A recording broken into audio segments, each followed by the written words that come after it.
Good morning, my friends. Happy Tuesday. How are you doing? How are you all? Is life fun? Is it interesting? Okay, let me get some light on this. I was dancing during the music. You see, I was supposed to be putting the lights on, but instead I was jiving away. Anyway, so today, another big one today, actually. This is something that I still struggle with. This is my Achilles heel. I don't know what my job is and what my job isn't. Okay, before you get confused, when I say job, I don't mean employment, because we're all business owners. Well, we're all business owners to some degree. I know some of us still have employment elsewhere while we're building our businesses, but we are business owners, and this is business training. So I'm not talking about your job in employment. I'm talking about the things that you do in your business, the duties that you perform, the responsibilities that you have, the tasks, that sort of thing. The doingness of what you do every day in your business. How much of it is stuff that you really should be doing, and how much of it is stuff that you really should not be doing? Now, today, my focus is not on delegating to assistants. It's to do with how you deal with the people that you're working with in relation to what they are doing. Because I have found, and I am not the only person, but I have found that there's an issue with this which has to be handled. So that's what we're talking about today. Before we go any further, I'm playing with color today. I am Andrea Kuchin. This is my home biz tips provided to you by PhD in follow-up. You can email me if you have any questions at any time, Andrea at PhD in follow-up. You can even call or text me at 858-252-1190, and I will respond, honest. If you want to learn more about us and what we do, go to phdinfollowup.com/Andrea Kuchin, and that's all about me. And then if you want to participate in our community, you can join our Facebook group, which is PhD in Follow-Up, More Loyal Customers and Referrals for Busy Business Owners, because that's who we are, busy business owners. And what we want is more loyal customers and referrals. So today's topic is the value of knowing what your job is and what your job is not. In other words, where do you draw the line? Because you need balance. You need a balance in your life of work and non-work, but in your work, you also need a balance. And the issue we're talking about today, I thought was exclusive to the multi-level marketing industry, to the MLM industry. But I found that that's not the case. It applies to affiliate marketing. It applies to companies that sell software to clients one-on-one individually. It applies to coaches. It applies to health practitioners. It's the same thing. And I suppose it's about responsibility, really, but it comes from a desire to help.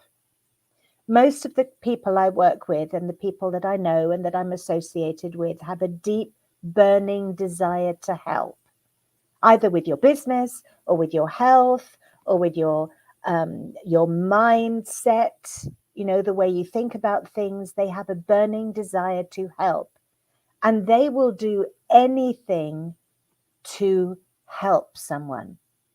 And that's the problem. Why is that a problem? Well, I'll tell you, because you can spend days, weeks, years helping somebody for nothing. Now, that sounds really harsh, but it's the truth. When you help somebody in your business, whether they are a client or a customer or a patient or a potential client, customer, patient, or a team member who is part of the sales team, or a team member who is a virtual assistant and a freelancer, an employed person, someone you pay to work with you. There is an expectation that that person will do something in order to improve the condition that they're in, which is why they're working with you, right? If you're paying them, they have a job to do. If you're not paying them, they're either helping you build the team in an MLM, or they're your customer, your client, your patient, and they came to you because they want a better business, a better something, a bigger something, more something, improved something, whether that be health or software or finances or whatever it is. And in order to get that result, they have to do something. But what happens is, because we care so much, we do more and more and more for them, and they do less and less and less because they're relying on us, or because we do it better, or they didn't quite get it, or because we've been so helpful up to now. Why wouldn't we be more helpful and carry on? And they've got used to the fact that we're doing it all for them. Now, that doesn't sound like a bad thing, does it? But it's a crime, and it's a crime for two reasons. Firstly, you're not really helping that person if you're doing it for them. Secondly, when you do something for somebody, they don't really appreciate it. And you'll find that if you sent them a free bottle of whatever supplement it is that you've got, and they tried it, they're going to have no results. If they're going to tell you it didn't work. Why? Because they're not invested into it. They didn't buy it. There's no necessity for them to have success. Excuse me 1 second, please. My darling husband just brought me some water.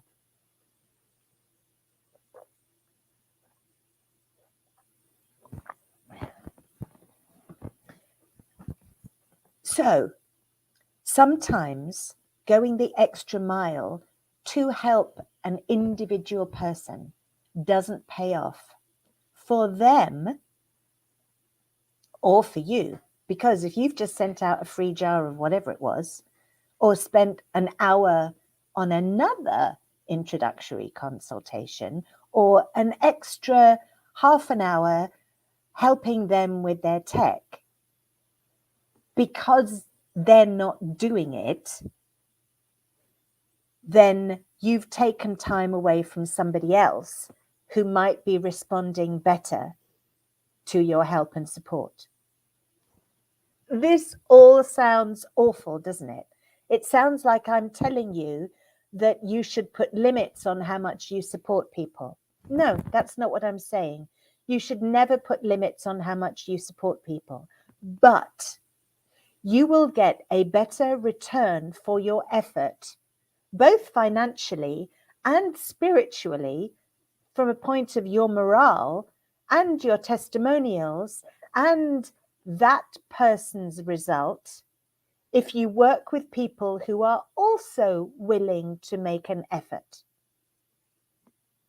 If you spend all your time, or too much time, helping people who aren't doing it themselves, who are relying on you to do everything, they won't get anywhere, and you won't get anywhere either. And the people who need you, who are going to do what you say, aren't going to get your attention because you're too busy helping the people. Some of them are friends and family, and you really care about them. That's why you're giving them all this extra time. But you should not do that to the detriment of people who do need your help and support. So I'll give you an example. Someone has a health issue. You have something, you've got a jar of something that solves the problem. Somebody buys it and they get results and they want to tell other people about it, or they want a little bit more help and support because maybe there's something else they need as well, and they come to you for help. And you're very busy helping somebody that you sent the free product to, who's calling you because they're complaining about what's not working, and what they didn't like about the fact they couldn't get the lid off very easily, and they don't like the packaging either, and they don't know what it's supposed to do for them anyway, and you're stuck on this phone call that's going nowhere, and the person who needs your help and is taking action and does appreciate it isn't getting the support they need. Now, it's a tough call. Who do you help? Who do you not help? But you have to be absolutely determined. And this is in the Bible. He helps those who help themselves, right? When you work with people, you need to focus on people who do what needs to be done to get the result they want, right? So when somebody comes to me and says, Andrea, I wish I could do this, but I've really got no money. And I say, okay, I can help you make some money. And we'd make a deal. And the deal is that I'm going to set up some investment fund for them or something. And that's going to help them make some money. And then they'll be able to invest in my greeting card program, right? So I do that and I help them raise the money and put it in an account for them, and it grows. And then when it's time to get the greeting cards, I can't get hold of them. So I've done what I said I would. Now, because I've made a big investment for them on their behalf, it might be money, it might just be time. Because I've done that, I'm more invested in them. So I'm more likely to chase them and try to support, encourage, inspire, etc., etc. Get them to take action, right? But they haven't made an investment. So they don't feel that necessity to take action. They might not even feel as though they owe me anything, which arguably they don't, because I did this all in order to help and inspire them. And then I get lost in that, trying to look after the people who obviously don't need my help or want my help or aren't willing to do what needs to be done. And the people who do need my help are still waiting for me to get to them or something. So I'll give you an example. I've been trying to help somebody make some money. And I promoted something to them some time ago that they invested in, and now they need to take another step. So we had a conversation by text a few weeks ago. I'm saying, you need to do this. The response was, oh, I can't do that by myself. I don't know where to start. Can you help me? So the next step was to make an appointment, which we did. There was a Zoom call booked. But what happened the day of the meeting?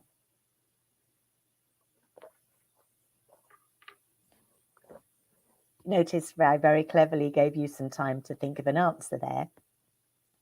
I got a text message saying, I'm not feeling good today. I don't want to do it. So when the time for the call happened, I made a phone call and I said, what's going on? Oh, I'm just feeling so bad this week. I'm so demoralized. I'm so something or other. I really can't do this. I said, okay, I understand. But the way to get over feeling like that is to take some action. So let's sit down now, get that account set up properly, and you'll feel better because you'll know you've taken action to getting some money coming in.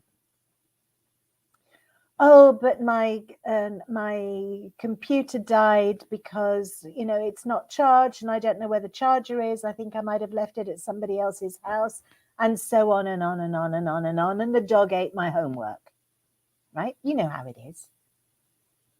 So what do? I torment myself about how I'm going to help that person, how I'm going to solve that person's problems, how I'm going to bring that person up to a point where they'll be able to help themselves. Why? Honestly, that's a real question. Why am I doing that? What am I going to get out of it? Nothing really. Not that I'm in this to get something out of it. That's not the point. The point is all my energy and attention is flowing to this person when there are 50 people elsewhere who would go, yes, I'll do that. What do I have to do? Where do I sign up? But I'm not focused on them because I'm too busy focused on this one poor little bird with a broken wing that I shouldn't be focusing on, because they're taking too much attention away from people who really need my help. And that is a tough thing to balance, because my inclination is always to help the underdog, to protect the person who needs protecting, to fight for the weakest.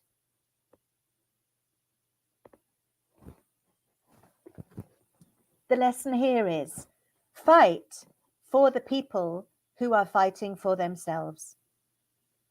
Don't try fighting for the people who don't have enough life force to fight for themselves, because you need a partner in a fight like this, and that partner has to be the person you're fighting for. And if they're not going to fight, there's no point you doing it.